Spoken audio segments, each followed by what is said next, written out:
Today we are covering gastrointestinal assessment and how it is tested on the NCLEX. The single most important concept you must know is the correct sequence for abdominal assessment.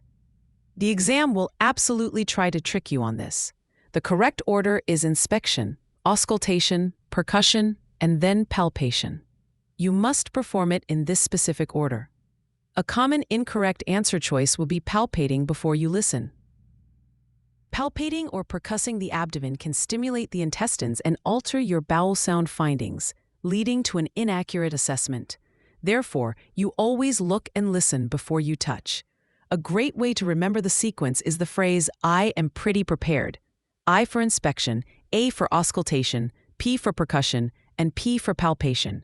Let's apply this. The NCLEX will present a scenario, such as a client reporting abdominal pain. The question will ask for the nurse's first action. Your first action is to inspect the abdomen for skin changes, scars, distension, or visible pulsations.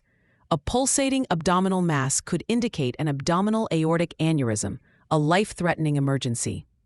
After inspection, you auscultate. You need to know what different bowel sounds mean. Hyperactive sounds, often called borborygmi, can indicate gastroenteritis or a bowel obstruction.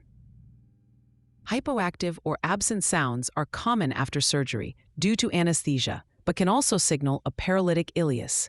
Another critical exam point is that to confirm absent bowel sounds, you must listen for a full 5 minutes.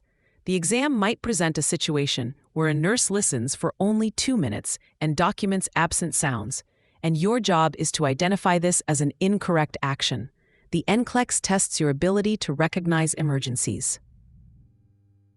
If you palpate the abdomen and it feels rigid and board-like, this is a major red flag for peritonitis.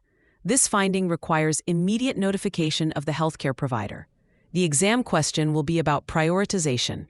It won't ask you to diagnose peritonitis, but it will expect you to identify this as the most critical finding that needs urgent attention over other less severe symptoms. Another high-yield area is identifying gastrointestinal bleeding. The exam will use specific descriptions. Black tarry stools, known as melena, indicate an upper GI bleed where the blood has been digested. Bright red blood in the stool, called hematochezia, points to a lower GI bleed. Vomiting blood that looks like coffee grounds signifies that blood has been sitting in the stomach and has been partially digested. The question will describe one of these findings and ask you to identify the potential source of the bleeding or the appropriate next step. Understanding these distinctions is key. When assessing elimination, always ask about the color and consistency of stool, as it provides vital clues to the patient's condition.